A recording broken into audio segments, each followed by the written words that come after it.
Hello and welcome to Cool Breeze. That's where you get all the week's political buzz. And this has been a very, very interesting week. We've had the Modi government celebrate its or mark its 100 days in office. Delhi has a new chief minister in place. We, of course, have all the buzz of the assembly elections that are going to be due in Haryana and Maharashtra. But first, let's talk about Delhi. I'm be talking about the new chief minister in a while. Obviously, Atishi is there to keep the seat warm for Arvind Kejriwal. What is the politics behind that? But before that, I do want to share with you a very interesting buzz that's doing the rounds in the corridors of power. As you know, the BJP is really wondering how to counter Arvind Kejriwal, who seems to have come back come out of prison with some sort of a game plan in mind. Delhi goes to elections in February, don't forget.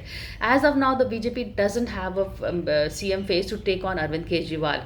I had shared with you earlier the plans to perhaps promote Smriti Irani as the CM candidate. In that, she is a Delhi girl, she is an articulate speaker, and she is also a woman. But now, with after having promoted Atishi, you're going to have the twin thing of Arvind Kejriwal and Atishi really as filling the CM's taking on Smriti Irani, so that the woman card will not work over here.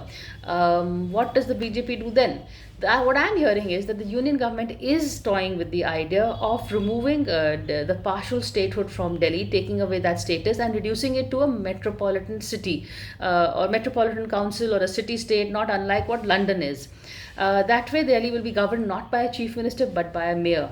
Now, can Arvind Kejriwal's politics take it to his reduction, take him being reduced from a chief minister to a mayor?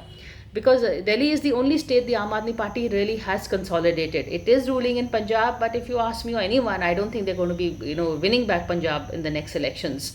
Delhi is really where the source of its power that gives Arvind Kejriwal his chief ministerial status. That is also another reason why Arvind Kejriwal didn't resign when he was as chief minister when he was in Tihar jail, because he knows a chief minister behind bars makes much more news than just a party worker behind bars. He kept the timing. He's an astute politician. He knows the timing of his resignation is important, which is why he resigned when he came out.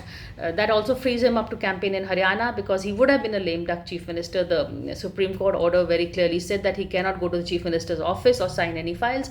So he put Atishi in charge, takes care of the optics. Of course, he'll be controlling the state by remote control, the chief minister's office by remote control, and also he'll be campaigning in Haryana. But what happens if this plan goes through? Let's take a look at the politics of Delhi statehood. Delhi state, this has been a very contentious issue for a very long time. In fact, the BJP has done a U-turn. They were the ones advocating for full statehood, also at a time when the BJP was not ruling the state was in power in the state when Sahib Singh Verma was the chief minister. That's the time the BJP was going full guns blazing. They wanted full statehood for Delhi. In fact, in 2003, I think L.K. Advani as Home Minister did table a bill for pushing for statehood for Delhi, but that was withdrawn once they lost Delhi and Sheila Dikshit took over as Chief Minister Delhi. And since then, BJP has never come back to Delhi. But Delhi was originally a state. It was in 1956 under the States Reorganization Bill that statehood was withdrawn. And ever since then, the Jan Sangh had been advocating, the BJP had been advocating, but as I mentioned, didn't suit his politics once they lost Delhi. But now this whole rollback is quite a big U-turn by the BJP if they go through with this thought. But we're going to be keeping an eye on that. Second is, of course, Atishi as chief minister. What are the politics behind that? Well, the obvious one is, of course, Arvind Kejriwal. As I mentioned earlier, it suits his politics. He loves to play the victim card. He chose the timing right to be the chief. Once he came out, it's because now he's going to be in full campaign mood. I mean, his focus is Delhi. Haryana elections, yes, but he's going to be full campaign mood for Delhi elections in Feb. He, of course, wants it around the same time as Maharashtra. The government may not agree, which, of course, makes it very interesting. Gives Kejriwal another issue. If they cannot hold Delhi and Maharashtra elections together, then how are they going to hold this one nation, one poll? That is going to be another issue he can take to the people. Arvind Kejriwal's release also, I must quickly talk about the timing of that. It's very interesting. Why was he released on bail just in time for the Haryana elections, and also post the fact that tie-up between the Congress and the Aam Aadmi Party failed? Has he been released to the conspiracy theorists? If you believe them, they claim that he's been released to actually divide the anti-Congress vote in Haryana. So he will be campaigning against the Congress over there there as much as he will be campaigning against the BJP.